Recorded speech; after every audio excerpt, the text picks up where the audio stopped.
has a few challenges, having in mind that we are in an estate, we have no perimeter fence, and that will be a golden opportunity if we are given that space to have the perimeter fence. I also want to thank the NGCDF because of the classes they have continued doing for us, as much as we still need more. Now that we are going to have food for education, we are going to have the kitchen with us. We are just wondering whether we could have a multipurpose hall where we could multitask it to also be a dining hall for our learners so that they don't eat food from anywhere. Otherwise, we are really happy that no more fasting for our learners. That is not planned for. They have been fasting, honestly. Last but not least, I also want to request that our field that has been swampy all the years can be carpeted through the goodwill of the government. And I know because I have the whole government with me here today, they have noted our field is very swampy. We actually claimed this through the TLM building that was going on, the excavation that was done there, and that is the reason we have the field we are now sitting on. Last but not least, we have education tours for our learners, and we have been hiring vehicles every other time. We need to have a school bus given an opportunity. So I know His Excellency the President has had all those. There could be others, but I want to give my problems to him, all of them, because we have other leadership in our environment, and I know they are also taking note of the challenges we are encountering as a school. Thank you once again so much for this golden opportunity you have given us. It is thank you, and it's an understatement to me to say thank you. God bless you. Thank you so much, Madam Head Teacher. Mheshimiwa Rais, nikubalie sasa kwa niaba ya washikadau wote nimwalike Wawera Njiro, Food for Education, na yazungumza kwa kifupi. Karibu, Madam.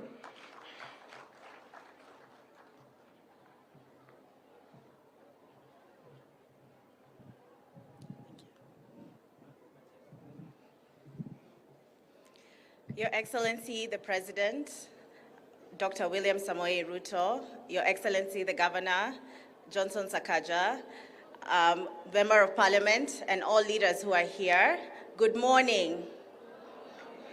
Good afternoon, sorry. My name is Wawera Njiro, and I am the founder of Food for Education. When I started Food for Education, I never imagined that there would be such high impact for children. We've seen improvement in school attendance, school performance, enrollment. Children are staying in school simply because they have meals.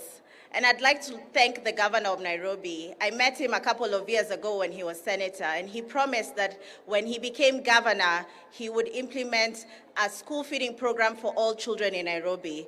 And today is that day, and I'm so excited. Tumpige makofi.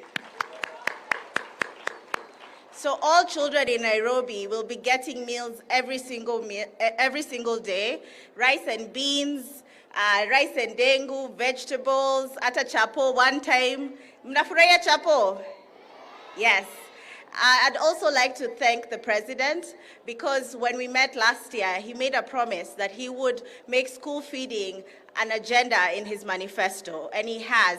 By being here, by increasing the budget for school feeding, he's fulfilling that commitment. So thank you, everyone, and we're very excited to be partnering to ensure that all children in Nairobi have access to nutritious meals. Thank you.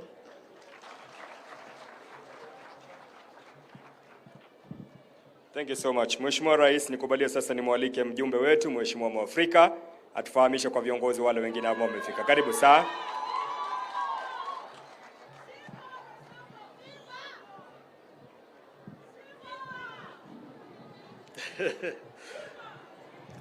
Thank you so much, Your Excellency, the President of the Republic of Kenya, Governor wetu, Super Governor wetu wa Nairobi, CS wa Education, Mr. Machogu, wabunge wenzangu, viongozi wote ambao wameshirikishwa hapa. Jina yangu naitwa Kamanda Mwafrika na mimi ndio mbunge wa Roysambu. Thank you. Your Excellency, allow me to introduce the political leadership present here. Let me start with the MCAs. MCA, he is Kimani Mogo, the MCA Zimmerman. Thank you. Another MCA from Githurai, Mwangi Wasoko, MCA Githurai. MCA Ute kutoka Kahawa Ward. MCA Sospita kutoka Roysambu. MCA kutoka Kahawa West, Clement Kamaru. Thank you. Other MCAs from other areas within Nairobi, other wards, please, for recognition. Tuko na Bishop kutoka Nagureti, tuko na Roro, tuko na Bena. Come and introduce from your area. Yes. Thank you, Your Excellency. We have Mheshimiwa Susan Makungu kutoka Mlango Kubwa. Tuko na Kimani Mugo ambaye ametajwa.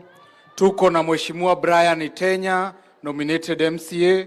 Tuko na Mheshimiwa Karis kutoka kule Ruai. Tuko na Mheshimiwa Simba wa county ambaye anaitwa Wahinya. Tuko na Sospita ambaye ametajwa kutoka Roysambu. Tuko na Mheshimiwa Samora kutoka pale Clay City. Tuko na Mheshimiwa Njeri ambaye ni nominated kutoka Dandora. Tuko na Mheshimiwa VG ambaye nominated kutoka Lang'ata. Tuko na aliyekuwa mheshimiwa hapa Zimmerman, Mheshimiwa Mbono. Tuko na Mheshimiwa Daktari Clement Kamaru. Tuko na Mheshimiwa Hashim Kamau kutoka kule Kamukunji. Tuko na Mheshimiwa Diana Katile ambaye pia ni speakers panel wetu. Tuko na Mheshimiwa Faria. Tuko na Mheshimiwa Eutychus Mokiri. Tuko na Mheshimiwa Beatrice. Tuko na Mheshimiwa Dionysius. Tuko na Mheshimiwa Aaron Kangara kutoka kule Viwandani. Tuko na Mheshimiwa Mrefu kutoka kule Ziwani. Tuko na Mheshimiwa Osama mwenyewe kutoka Udhiru Ridhimitu, na tuko na Mheshimiwa Mark kutoka Hospital Ward. Tuko na mzee wetu Mheshimiwa Jeremiah Mofaya mwenyewe kutoka kule Kayole Central, na tuko na last born wetu Mheshimiwa Engineer kutoka kule Njiru Ward. Asanti. Yangu ni Mheshimiwa Ronaldo kutoka Umoja. Tuko na Mheshimiwa Alan Maina kutoka Dandora, Bazu mwenyewe. Asanteni. God bless you. Thank you so much, Roro. Your Excellency, the President of the Republic of Kenya, allow me to take this opportunity to welcome you all here in Roysambu. Let me also introduce the members of parliament present. Tuko na Beatrice Serachi kutoka Dagoretti North. Tuko na Mheshimiwa Karauri kutoka Kasarani. Asante. Your Excellency, wacha nichukue nafasi hii kukurudishia shukrani mingi sana pamoja na gavana wetu kwa sababu ya kuchagua Roysambu iwe ya kwanza ya kujengwa hii jiko, hii kitchen ya chakula. Mr. Governor, hii mambo ya hii jiko ya chakula tunajua ya kwamba is your brain child. Mimi nakumbuka tukifanya campaign, Your Excellency the Governor, ulikuwa unaahidi ya kwamba ukiwa governor ya Nairobi utajenga hizi kitchen ili watoto waweze kupata chakula kutoka kwa shule. Your Excellency, umesikia namba kubwa ya watoto ambao wako hapa Roysambu Primary. Mumesikia population ile iko hapa ya wanafunzi 3450. Bwana CS, class moja iko na wanafunzi 110. You can imagine, class moja peke yake 110. Your Excellency, the speed in which tunajenga shule hapa ama madarasa na the speed in which tuna enroll students hapa Roysambu ni kubwa kushinda ya kujenga madarasa. Kwa hivyo tungependa kusema ya kwamba CDF is not enough for us kujenga madarasa. Tunakuomba bwana CS utupe msaada ya kujenga madarasa hapa Roysambu, kwa sababu tukisema tutafanya na CDF it is not enough. Your Excellency, ni shukrani kubwa pamoja na governor kwa sababu ya kuchagua Roysambu, na tunataka kuahidi ya kwamba hizi kitchen zikijengwa hapa Roysambu tutakuwa tayari kuzilinda, kuhakikisha ya kwamba wanafunzi wote watapata chakula kutoka hapa kwa hizi kitchen. Vile vile tujue hizi kitchen zikianza, enrollment ya wanafunzi kwa shule itakuwa juu sana. Kwa hivyo tuwe tayari kujenga darasa nyingi katika mashule kwa sababu enrollment itakuwa kubwa. Your Excellency, ili niweze kumalizia, Your Excellency, sitaki kuovershadow mambo ya kitchen, lakini niko na maombi mawili peke yake hapa Roysambu, ya kwamba hapa kuna barabara tunaita base road, na hiyo base road, Your Excellency, in 2019 ulisema ya kwamba ijengwe na ikajengwa 500 meters only.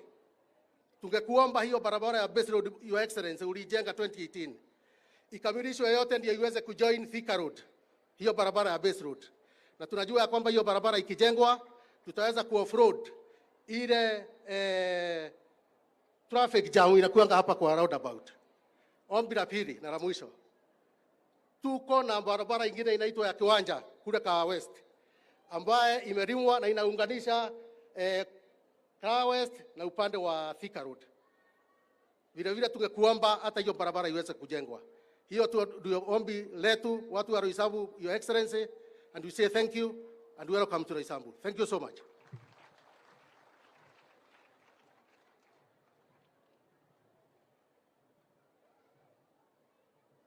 Nafasi hii Mheshimiwa Rais, nikubalie nimwalike gavana wetu.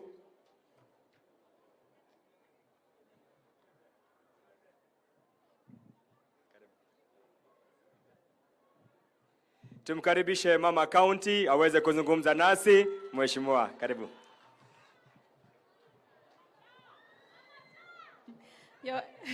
Your Excellency, the President, Dr. William Samoei Ruto, the CS of Education, Ezekiel Mwashogu, the Governor, Johnson Sakaja, the MP of the area, Mwafrika, my fellow members of Parliament, the head teacher, the MCAs. Wananchi hamjambo? Hamjambo tena? Leo Roysambu mumefurahi? Rais kukuja kwenyu ni kitu muhimu, si ndio? Sasa mumeona development itaanza, si ndio? Kitu ninataka kusema, munaniita mama taa.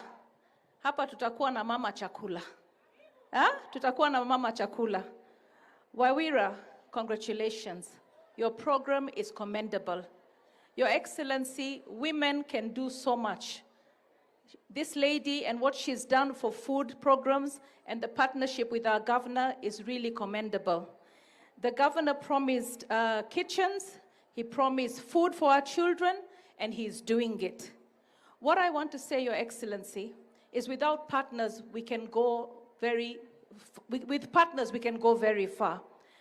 In Mukuru Ruben Center, we have a school that has only a primary school built by Christian brothers from Australia.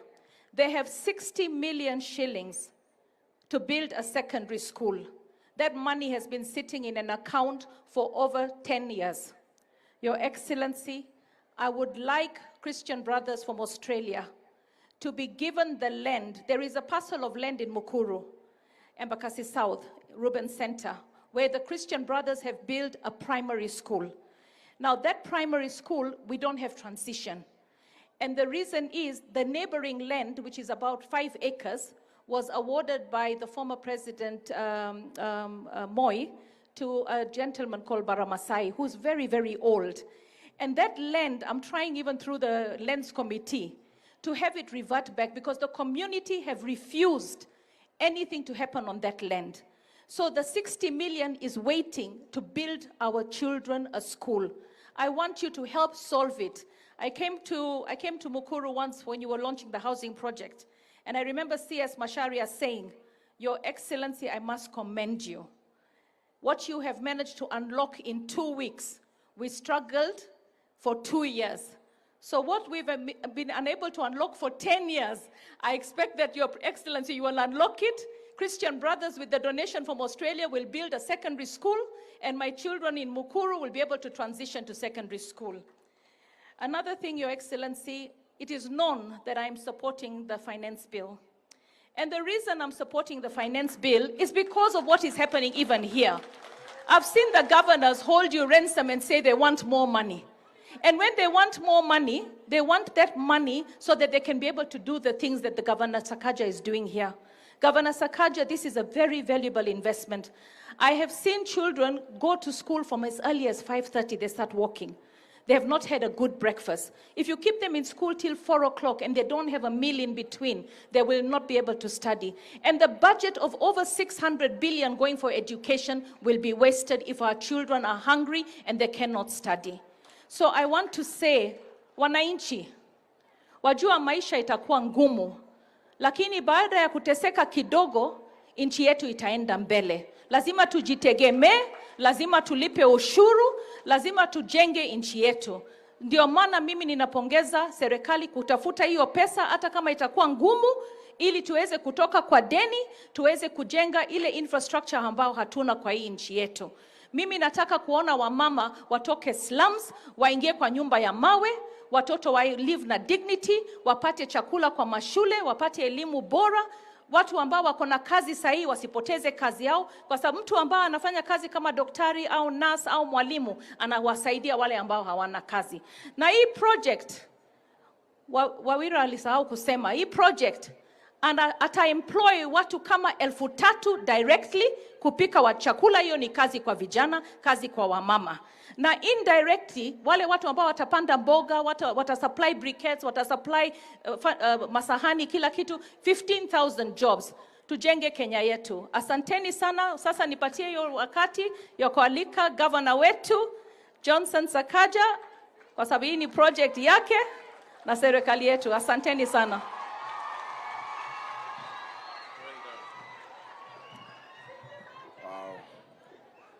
Asante sana.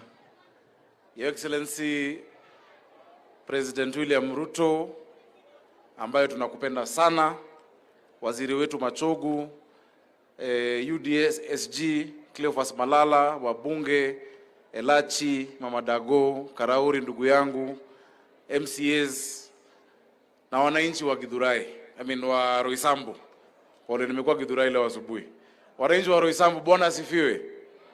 God is good all the time. Our students, habari zenu? Mko poa? Mmefurahi leo? Mumeona urezo? Amjamcheki? Your Excellency, allow me to recognize some people before I go into my remarks. From the county government of Nairobi, we have our chief officers and CECs. Please simameni ili tuwatambulishe, tuwapigie makofi. These are the people who make our work go on smoothly. Asanteni sana. Niliona Roro introduced 2 MCAs, but we've not heard from the county assembly. So I'll ask 2 of them to say something. Leader of majority and the whip. Alafu Kimani utasalimiana dakika moja tu. Just come both of all of you. Hata Kimani kuja. Hawa ndio wamenipitisha budget ya hii kazi. Sasa ni muhimu 1 minute.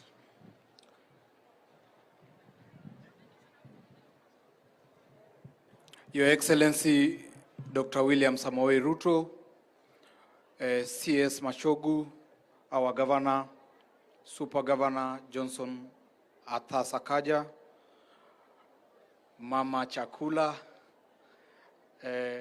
Mheshimiwa Pasaris, all the protocols observed.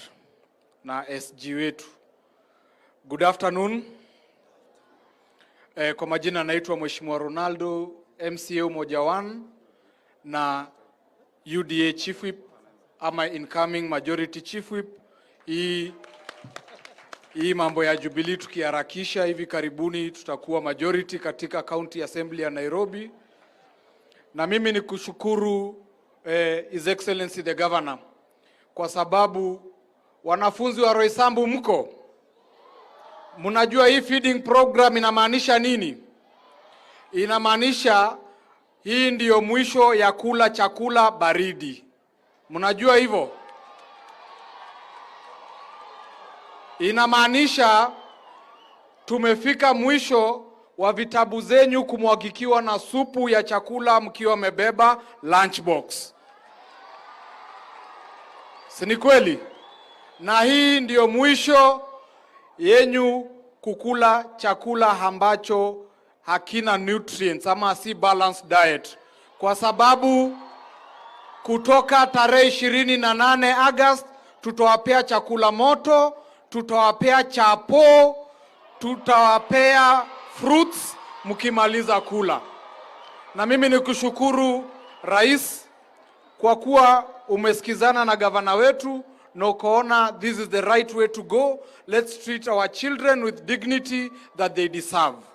Na nashukuru sana kwa kuwa kwa bajeti yako ya national umeongeza fedha za kuhakikisha huu mradi wetu wa feeding program utakuwa successful.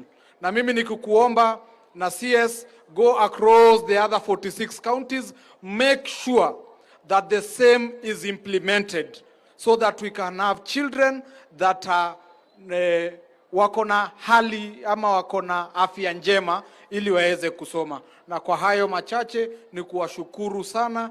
Mungu awabariki. Wanazima man, hamjambo? Hamjambo tena. Your Excellency, the President of the Republic of Kenya, we are so much grateful, especially to the Governor. Out of the many schools zenye ziko in Nairobi, you chose Roysambu. Nakumbuka tukikuja naye hapa Wednesday, ukatuambia umeona reception yetu, umeona nyumbani kwetu, and you are so much happy. Instead ya kwenda mahali pengine, ukachoose hapa Roysambu. Kuchoose hapa Roysambu, it makes us happier. Because wale mavijana wenye watafanya hapa kazi, the youth wenye watapata hapa kazi, kina mama wenye watapata kazi hapa, Governor tunashukuru.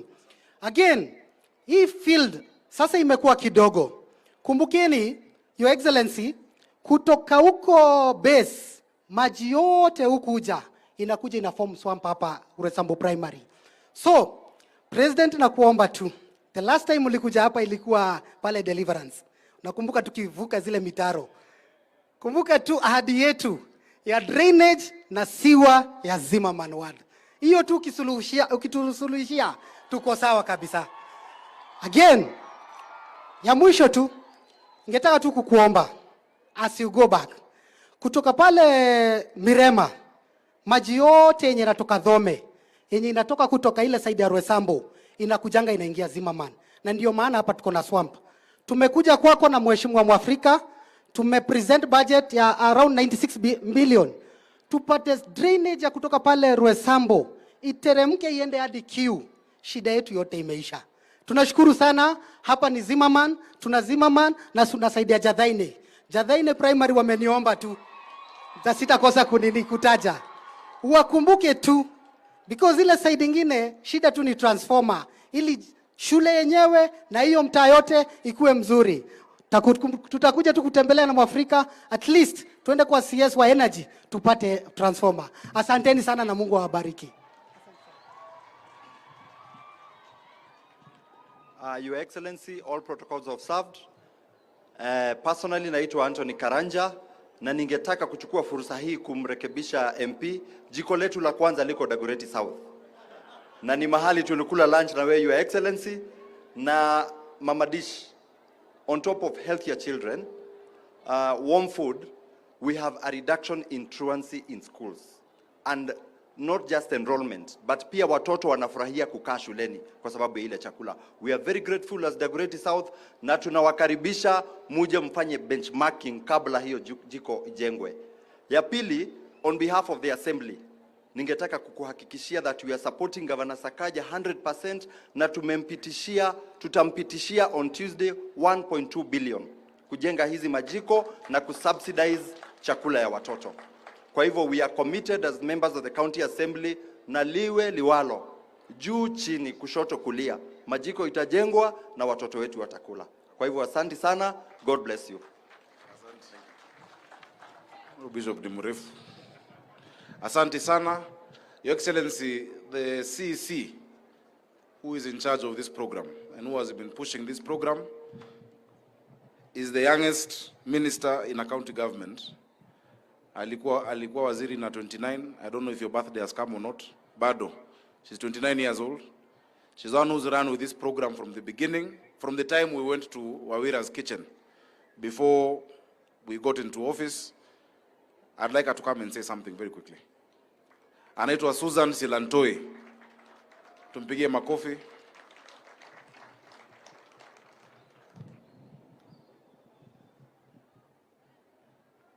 Good afternoon, everybody. All protocols observed. Good afternoon, Your Excellency. Thank you so much for honoring our invitation to come and groundbreak our kitchen. This is part of the 10 that we're doing in the whole county. And in total, we will do 17. So I'd like to also thank the County Assembly for passing this budget for us. We know it is a new budget, and we are grateful that you bought into the vision. But just to say, we are co-workers with God in feeding the future. And so in every meal that we feed, we're directly inputting in the future of our country. So thank you so much for your support, and we look forward to working with you in feeding the future. Thanks.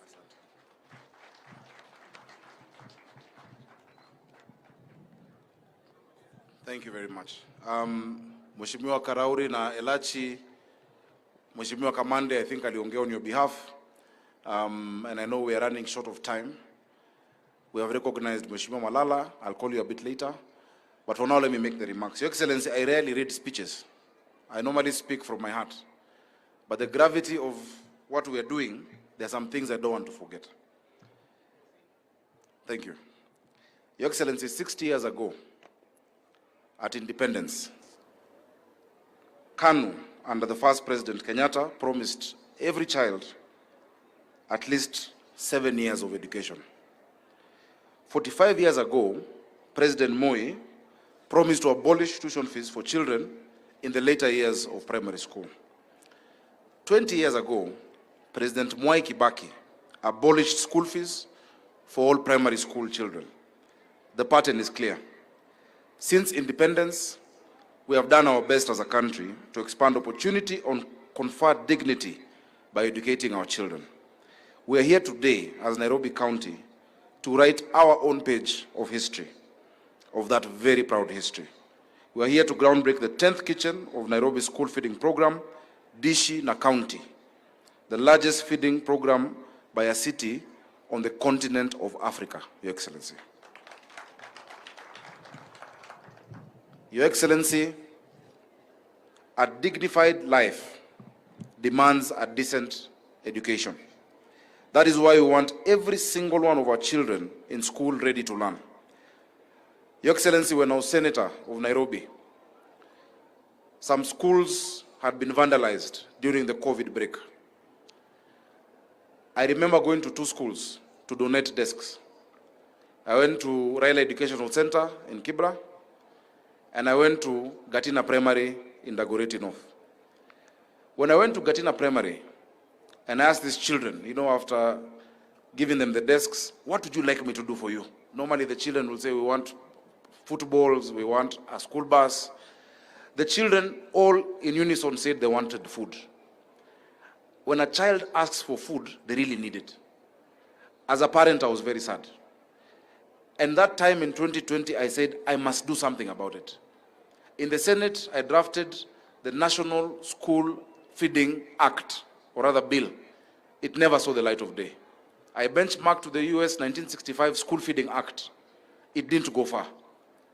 But I said, if God gives me the chance to become the governor of Nairobi, children will eat food in school. Your Excellency, yesterday we were in Mudangari Primary with Honorable Elachi. We were in Njiru. We were in BD. When you look at the reaction of the children, when you mention food, I think as leaders we need to be very embarrassed. Our children are losing a third of their education when they are told at lunchtime to either go find food and they don't come back to class. They don't come back to school. And when they come back the next day, they can't catch up with what they were taught the day before. Yesterday in Njiru, the chairman of the board of management said that you have remembered even in Nairobi, we have levels of poverty with people sleeping with empty stomachs. It is not only in semi-arid and arid areas where people are hungry, even here in Nairobi. Your Excellency, mara nyingi, interventions za njaa, interventions on marginalization ignore Nairobi. Because people assume everybody in Nairobi has money. Urban poverty, in many respects, bites harder than poverty in the rural area. Hii ni shamba ya mawe. Kama hauna pesa, you will not eat, you will not have a place to sleep. That is why we have struggled for Nairobi to be included in the marginalization policy. Wale watu wako kwa slums, wale watu wako Mathare, they are doing worse than people in even the arid areas. They are doing much worse. Your Excellency, we've had many stories from children. There was a child who gave a testimonial in Dagoretti South, and I thought they'd have come today, about how they had missed close to a full term just because of school. Today in Dagoretti South, the enrollment rate is 150% of attendance in school because of the feeding program. Your Excellency, this is a problem we must solve together. And for us to do that, because the dreams must be translated, it needs planning, persuasion, and cash, pesa. So we need to do three things to make our dream come true. We need to pay for it, we need to arrange the logistics, and we need to communicate our plan clearly so that every parent in Nairobi understands it and understands their part of it. Firstly, on logistics, Your Excellency, a question came up immediately whether we should have kitchens in every school or fewer central kitchens, each supplying a good number of schools. On reflection, we chose a network of schools, of central kitchens, with a hub and spoke model where one kitchen serves a number of schools around it. So this kitchen, for instance, is not for Roysambu Primary only. It is for all of the public primary schools in Roysambu constituency. And so we have groundbroken in Sarai constituency, Rescos Primary, Makadara, BD Primary, Kasarani, Njiru Primary, Embakasi South, Kwanjenga Primary, Embakasi Central, Kayole 1 Primary, in Dagoretti North, Mudangari Primary, in Kibra, Toi Primary, in Westlands, Farasi Lane, Roraka, Babadogo. The amount of money, because I think there might be, Bishop said they're budgeting 1.2. Already in this budget, what I'm spending is already budgeted for building the kitchens. In the next financial year, naomba wa MCAs wangu, tupitishe so that we build the other 6 kitchens, plus now we subsidize the meals from August 28th.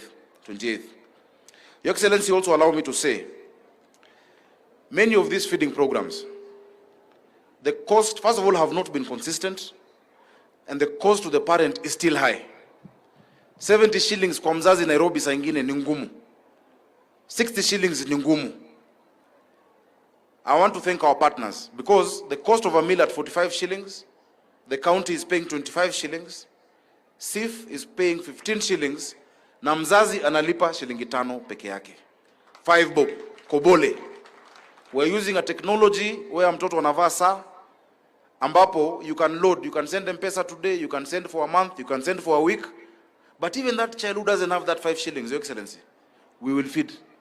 We will not watch a child not getting food because of 5 shillings or because of 100 shillings. There is no dignity when a child is pulled out of the school, of the lunch line, because they don't have that money. Chakula, njaa ni kitu ya aibu sana. Ni kitu ya aibu, and you have told us that for a long time.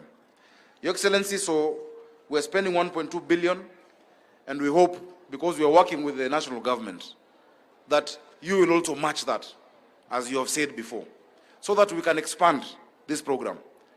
Your Excellency, there are people who have asked questions. That one, school feeding is not a function of county governments.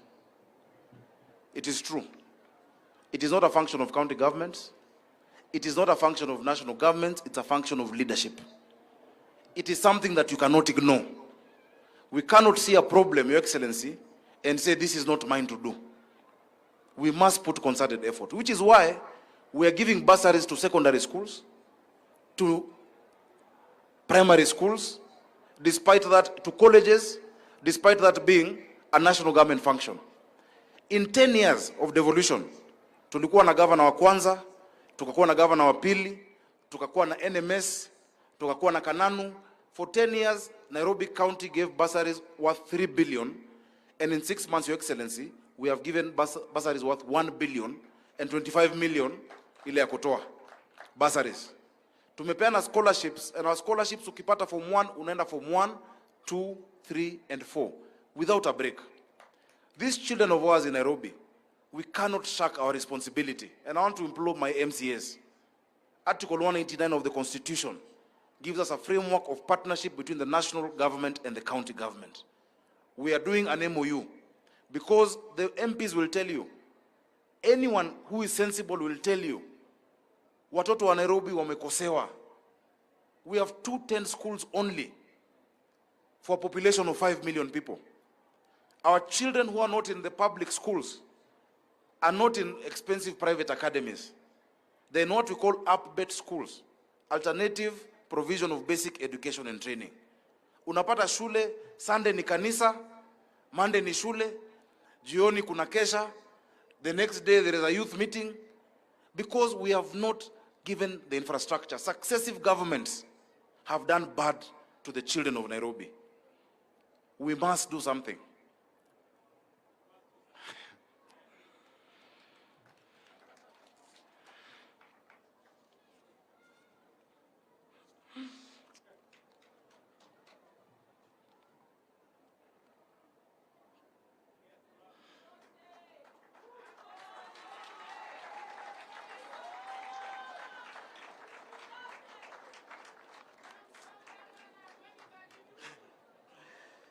Your Excellency, sorry.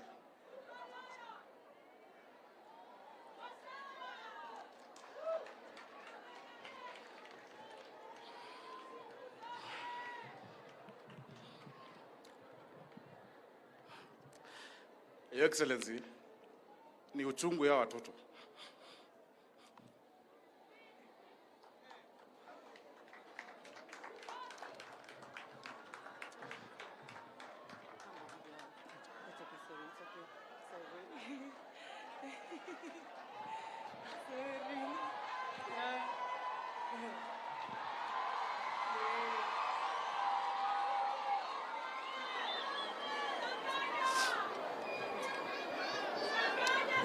Thank you. Your Excellency. Your Excellency, this thing must work. There's no other way. It must work. These children deserve the same that your children have and that my children have. And so I thank you because you have supported from the beginning. Whenever there's been resistance, you have called your minister, you have called whoever matters for these children of Nairobi. Thank you so much, Your Excellency. Allow me to stop there because I think the point has been made. We are doing 10 kitchens in 10 weeks. This is the only project I have sat with contractors. Nikwambia hii msiweke mchezo. This one, don't play around with. And they've understood they're not just building a building. They're giving our children dignity and a hope for the future. So, Excellency, karibu sana, Roysambu, karibu sana, Nairobi. Thank you for supporting me in doing this. We are going to deliver. And one day, vile wanakumbuka maziwa ya Nyayo, watakumbuka chakula ya Ruto. Watakumbuka chakula ya Ruto. Allow me, Your Excellency, now to invite Waziri. And Waziri has been very, very supportive. We have sat down with him. We have agreed on the framework. We have a working group together between us and the national government. I'm grateful for what you've done for us, Waziri. Thank you. Thank you. Yeah, thank you. Your Excellency, the President of the Republic of Kenya, Your Excellency, the Governor, the members of Parliament, my friend, the Secretary General of our ruling party, UDA, MCS present, wanafunzi na wazazi mjambo, muko mjambo. Your Excellency, this is a very special day, and we really thank you for finding time to come over here to launch and initiate this very important program. Your Excellency, in Kenya, school feeding program has been going on in 26 of our counties in the country, the ASIR areas. And as the Governor said, Your Excellency, there are areas in Nairobi which, of course, our people are in abject poverty. And Your Excellency, we thank you for giving guidance and giving direction in this, because the amount of money that we have been getting each and every year is a maximum of 2 billion. But you have tripled that, and Your Excellency, I undertake that the direction you have given as a means of education, we will make sure that we work very, very closely with my brother Sakaja, the Nairobi County. We had a meeting, Your Excellency, on the 8th of this month, a joint meeting between the Ministry of Education and Nairobi County, where we were able to say that we must make this work. We thank the Governor because he undertook to make Nairobi work, and indeed Nairobi is working. Is Nairobi not working? We also thank you, Your Excellency, because you undertook to make Kenya work, and indeed Kenya is working, and each and every agenda that you set, we are seeing that it is being operationalized, Your Excellency. Your Excellency, the other program that we are tackling in Nairobi, we have 234 primary schools, we have 103 secondary schools with a registration of 79,000. Indeed, the infrastructural development in Nairobi demands that we have to do more, and we have said we will have a meeting, Your Excellency, which thereafter we will be able to give you a report with the Governor and the elected leaders of Nairobi, so that we agree on how we can be able to come up with more infrastructural development to accommodate the ever-increasing population of Nairobi, because like Form 1, Nairobi never gets enough press. They always go to neighboring counties, and I think it's time, with the leadership that we have in Nairobi, that something should have to be done. Your Excellency, it is now my humble duty. Jameni, msimame wote tumkaribishe Rais wa Jamhuri ya Kenya na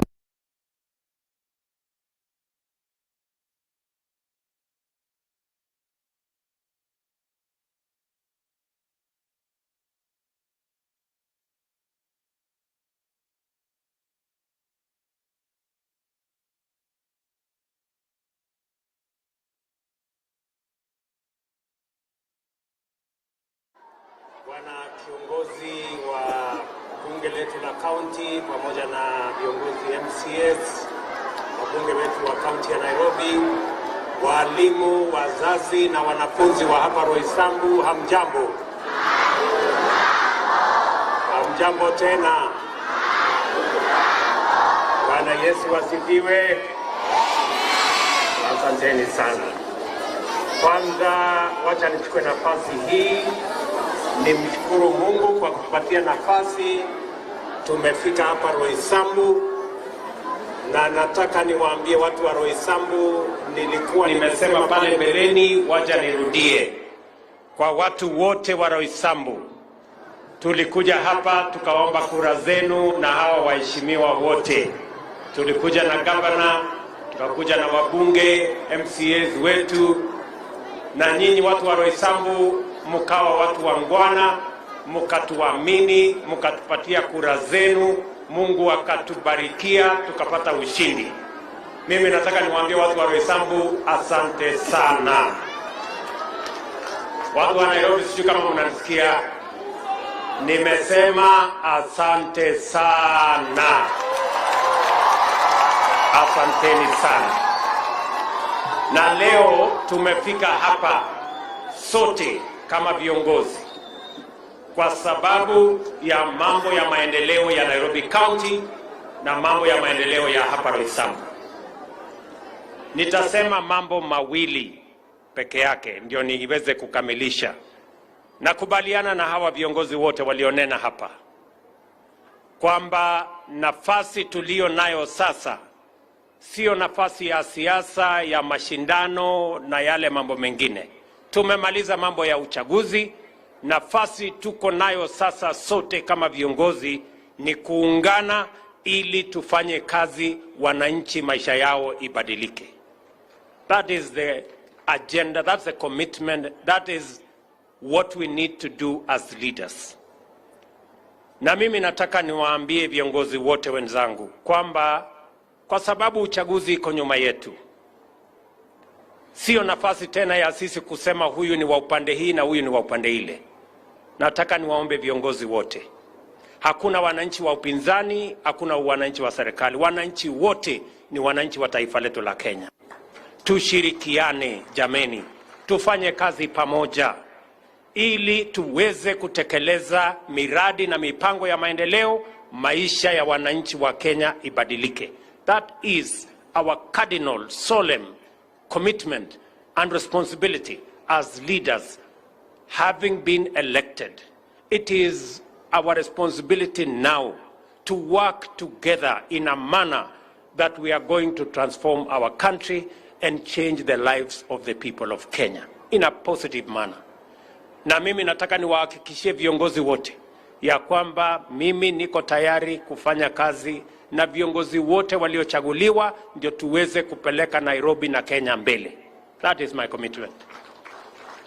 Jambo la pili, wakati nilikuja hapa Roysambu, muliniambia kuhusu ile sewage system, huyu kamande na huyu MCA wenu wamesema. Mimi nataka niwahakikishie watu wa Roysambu, mjumbe wenu anajua, tumefanya ukarabati, tumefanya hesabu. Huyu bwana na hawa wabunge wakipitisha budget leo kule bunge, tutakuwa na milioni 170 ya kuweka sewage ya hapa Roysambu. We have already committed the resources for the Roysambu trunk sewage system. Among all other things we have done for all other constituencies in Nairobi and all other counties in the Republic of Kenya. Vile vile, nimesikia yale mambo mengine mjumbe wenu wamesema ya barabara. Katika budget ambayo iko bunge leo, tumeweka bilioni 250, the largest amount ever put by any administration kwa mambo ya ujenzi wa barabara. Haitatosha barabara zote, but it is the first step. Tutaweka pesa aina hiyo tena next year and the year after so that we can complete all roads that were started before, ndio tuweze kuanzisha barabara zingine mpya. Mimi nawauliza wabunge, tafadhali, tuko na mambo mengi ambayo tunataka kutekeleza kwa manufaa ya wananchi wa Kenya, wakiwemo wananchi wa Nairobi katika budget yetu, and that is why I am asking all of us to work together towards making our country great and making our people and their lives better. Jambo la tatu, leo nimekuja hapa vile vile kwa sababu ya mambo ya elimu ya watoto wetu. Niliwaambia Wakenya wakati wa mambo ya kampeni ya kwamba tutaajiri walimu zaidi, kwa sababu watoto wetu wengi wako shuleni lakini hawasomeshwi kwa sababu walimu ni wachache. Kama vile mnavyojua, tumeajiri the first time walimu 35,000, the highest ever employed in the Republic of Kenya. Na hiyo pia haijatosha. Ndio nimesema katika hii budget ambayo hao wabunge wataenda kupitisha leo kwa mapenzi ya Mungu, pia tumeweka budget ya walimu wengine 25,000 ambao watakuja kufundisha watoto wetu hawa. We have a commitment that we must reduce the gaps in education in our primary and secondary schools, including our TVETs, so that we can ensure that our children are not just in school, but they are being taught and they are learning and they are acquiring knowledge. Leo nimekuja hapa kwa mwaliko wa governor wenu, na mimi nataka nimwambie my friend Arthur Sakaja Johnson ya kwamba I feel you. I feel what you feel. Kwamba, na nilisema wakati wa campaign, we must eliminate the shame of hunger in our republic. And we must be intentional, we must be deliberate, we must have a plan on how to do it. Tusiwe tu tunafanyia siasa. Na ndio sababu kwanza tumepanga vile ya kuzalisha chakula, kwa sababu dawa ya njaa ni kuzalisha chakula ya kutosha. Tumesajili wakulima 500,000. Tumewapatia mifugo ya mbolea karibu 3+ Tumeweka katika hii budget, na mimi naomba hao wabunge mwende mupitishe hii budget. Tumeweka bilioni 5 ya kuzalisha chakula zaidi katika taifa letu la Kenya. Na zaidi katika hii budget ya mwaka huu, I also committed to the people of Kenya that we are going to enhance our school feeding program. From 2018, tumekuwa tukilisha watoto 1,600,000. 1.6 million kids have been fed under the school feeding program from 2018 by the government of Kenya. I did commit that we are going to double the number. I want to announce here today that we are not just going to double the number. We are going to increase the number of children in our primary schools under the school feeding program from 1.6 million children to 4 million children. Watoto wetu 4,000,000 kutoka ile tulikuwa tunafanya kwa miaka iliyopita 1,600,000. Katika hii budget tumeweka pesa bilioni 5 ya kulisha watoto wetu shuleni, na tutaongeza bilioni 1 kwa supplementary, so that we can have 4 million of our children going to school and having a hot meal for lunch every day when they are in school. Na nimekubaliana na governors, kila governor ambaye ataweka shilingi 1 kwa school feeding program, serikali ya Kenya itaweka shilingi 1 kwa school feeding program.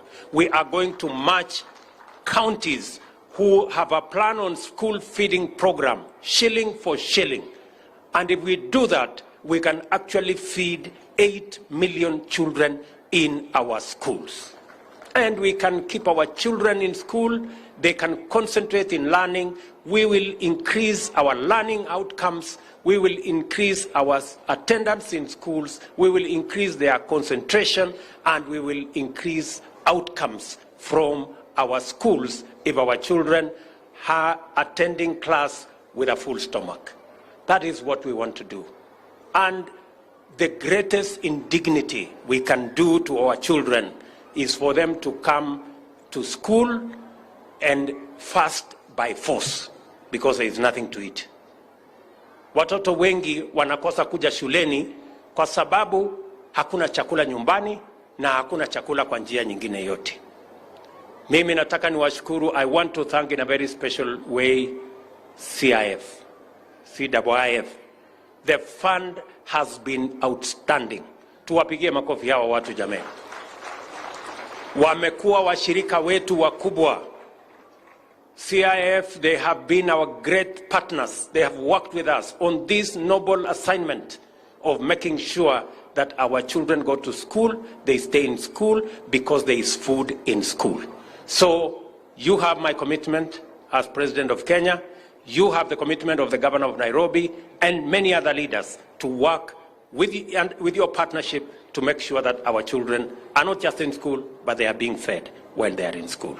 We will work together. Tunaelewana jameni? So watoto wetu wa hapa Roysambu mjue ya kwamba watoto wetu wote wa primary school katika Nairobi County watakuja shuleni, watapata chakula shuleni. County ya Nairobi watatoa pesa na national government, we will match shilling for shilling what the County of Nairobi will be giving so that we can have all our children in school. Tumekubaliana? Jambo la pili ni uongee juu ya Nairobi tena. Nairobi ndio tuko na shule chache zaidi. As a percentage of the population of Nairobi, we have the least schools than any other county in Kenya. Nairobi hii. Tuko na shule 204 katika Nairobi County. Mimi wakati nilikuwa mjumbe wa Eldoret North, nilikuwa na mashule 140. Just one constituency. Now, Nairobi with 17 constituencies is having the same number of schools with one constituency in another place. It is tragic. Watoto wetu wengi katika Nairobi County hawaendi shule. Watoto wengi katika Nairobi County wanaenda shule ambayo haina mpango kwa sababu there is no alternative. Mimi nataka niwaulize waheshimiwa wa Nairobi. Bwana Minister, nataka uketi chini na wabunge wa Nairobi tukubaliane vile tutajenga shule zaidi Nairobi County. Nimeongea na governor wenu amekubali. Amesema national government, and this is the offer I want to make to Nairobi County. We need to build an extra 6,000 classrooms. We need 6,000 classrooms because we need to double the enrollment of children in Nairobi County. We need to double the number of children who are in class in Nairobi County. Mumesikia mwalimu mkuu wa shule hii amesema hapa darasa moja ambaye ingefaa kuwa na watoto 40 wako na watoto 110. So that congestion alone undermines the learning environment in a classroom. The congestion does not give an environment for our children to learn. So mimi nataka niseme hivi. As national government, we are going to build a new 3,500 classrooms in Nairobi County. We are going to put there 3 billion shillings. Nataka tuelewane. Tuko pamoja? Over the next 3 years, we are going to put 3 billion shillings to build an extra 3,500 classrooms. Bwana Kamande, darasa moja ni shilingi between 800,000 and 850. Mtu akipitisha hapo ni ukora.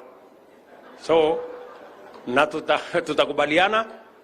The ministry have done the mathematics. We know how much it costs to build a classroom. We want to build, the government of Kenya is going to build an extra 3,500 classrooms in Nairobi County for our primary school going children. I am asking the County of Nairobi, and I am happy the governor has agreed, that the county government of Nairobi, and I am happy the MCAs are here, the MCAs have committed that they will also build 1,500 classrooms in Nairobi County over the next 3 years. Tumekubaliana? Sasa nyinyi waheshimiwa, mimi nataka tuketi chini na nyinyi. Nyinyi pia, you must, Elachi, Ronald, wewe Kamande na wadosi wale wengine wako na pesa ya CDF ketini. Lazima tukubaliane na nyinyi because These are the children of the people who you represent. We want to agree with you how many classrooms. I want you to sit down with the minister so that we agree. As we are building 3,500 classrooms and as the county is building 1,500 classrooms, how many classrooms are you going to build? So that all the children of Nairobi City can be in class like all the children of Kenya elsewhere in the Republic of Kenya. Tunakubaliana jameni? We are going to have a 3-year master plan on how to create enrollment.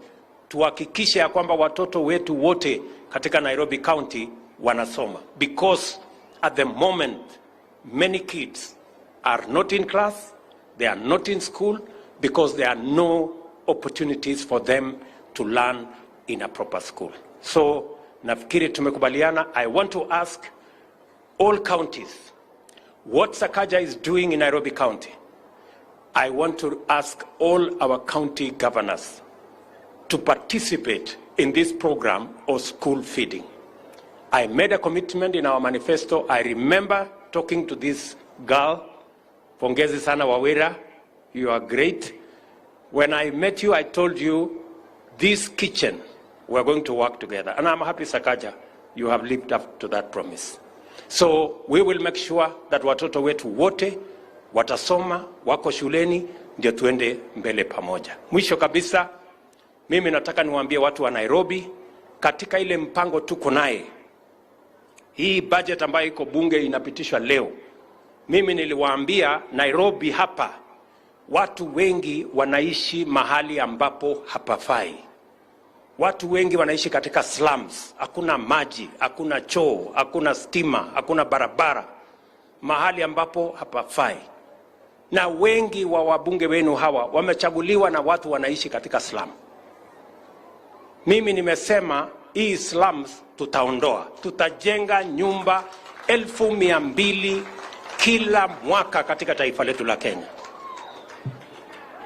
Tutajenga nyumba 200,000 ili tuondoe watu wetu kutoka mahali ambapo hapafai, ili tuweze kuwa na nyumba safi, iko na stima, iko na maji, iko na sewage, iko na mambo hiyo ingine yote. Na zaidi, katika ujenzi wa hiyo manyumba tunahitaji vijana 1,000,000 watakaofanya kazi pamoja na sisi. Mimi nataka niulize, Nairobi iko shida ya ajira ama hakuna shida ya ajira? Si iko shida kubwa? Vijana wengi wako nyumbani, hawana kazi. Tumeweka mpango ya kuhakikisha ya kwamba katika ujenzi wa manyumba tutakuwa na watu ambao wanafanya factory huko kwa mabati, factory huko kwa simiti, factory za chuma, watu plumbers, masons, electricians, carpenters, watu engineers, quantity surveyors, architects. Hiyo dunia yote tutawakusanya, kila mtu afanye kazi, na hata watu wa jua kali tumesema watatutengenezea milango, madirisha na mambo yale mengine yote, ndio Kenya hii tupatikane ajira, kila mtu aweze kujisimamia. Sasa mimi nataka niwaulize watu wa Nairobi, si ni vizuri tujenge nyumba vijana wetu wapate ajira? Ama mnasemaje?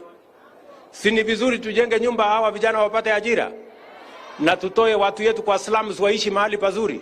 Sasa kama wewe ni mbunge umechaguliwa Nairobi, na wewe unapinga ati tusijenge nyumba, wewe umeajiriwa na watu wa Nairobi, unalipwa mshahara, wewe utaki watoto wao walipwe mshahara kama wewe. Wewe utaki watu wa Nairobi waishi mahali pasafi vile wewe unaishi. Wewe unataka wakae kwa slum, watoto wao waendelee kuhangaika barabarani. Wewe ni kiongozi ama wewe ni adui ya wananchi? Tuambiane ukweli. Yeah?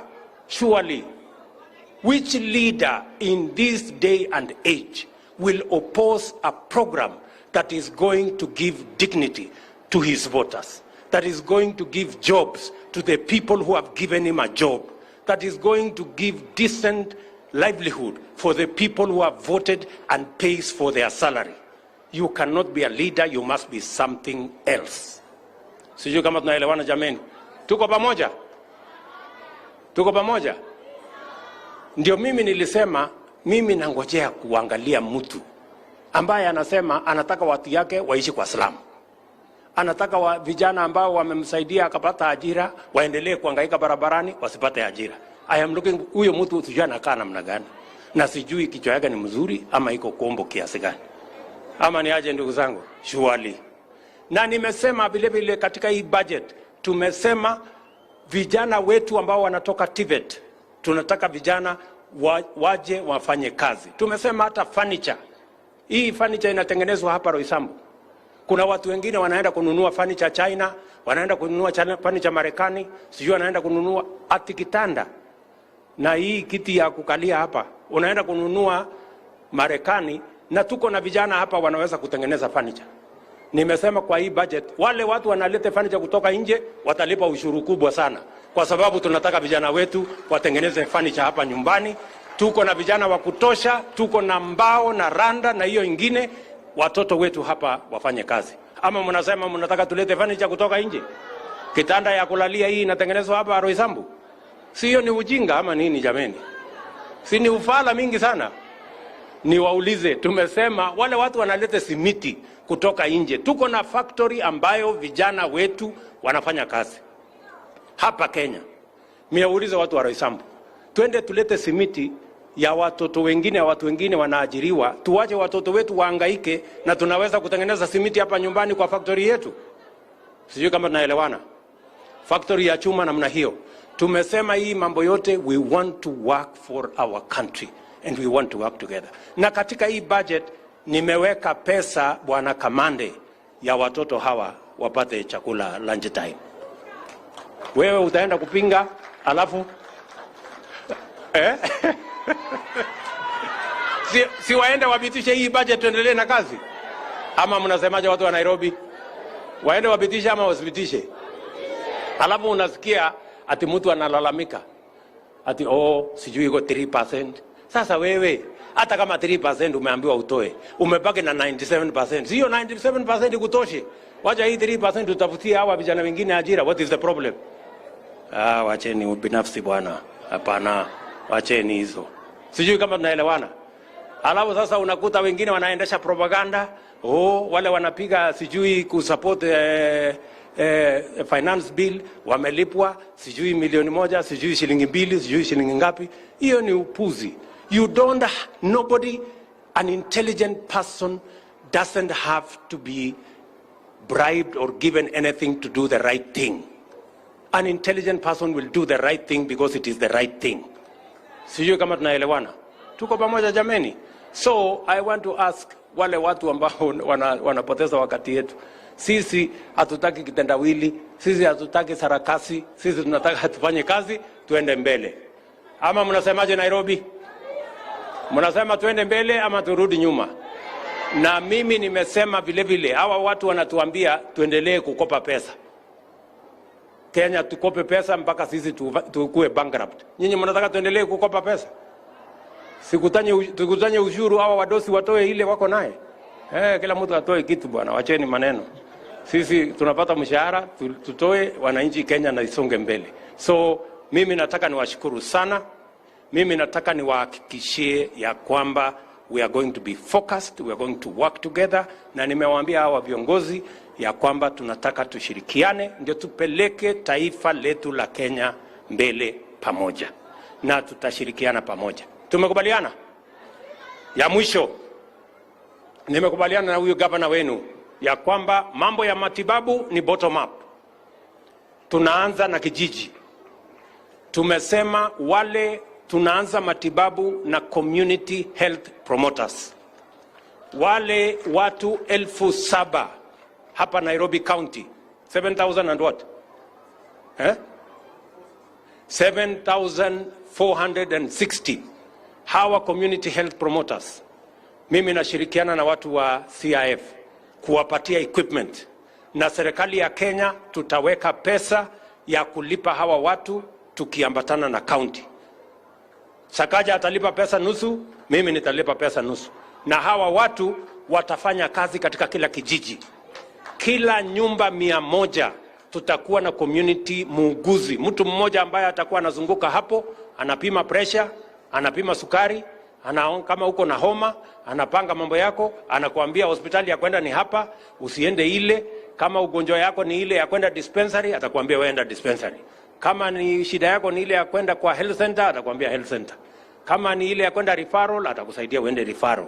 Ndio tusikuwe na msongamano, wewe kila mtu apate na kama hata hahitaji wewe kwenda hospitali, pengine ni homa tu kidogo, atakupatia aspirin, wewe unamalizana na huyo, wewe unakaa nyumbani unaendelea na kibarua. Sijui kama sijui kama tunaelewana. Si ndio? Sisi tulisema tunaanza kule bottom up jameni. Yeah, so that is the plan. So na hiyo pesa yote iko kwa hii budget. Ile ya Sakaja iko kwa budget. Ile yangu iko kwa budget. Sasa nyinyi mnataka kwenda kupinga, mnataka hawa watu waendelee na ugonjwa ama mko na maneno gani? Hapana. Allergy please.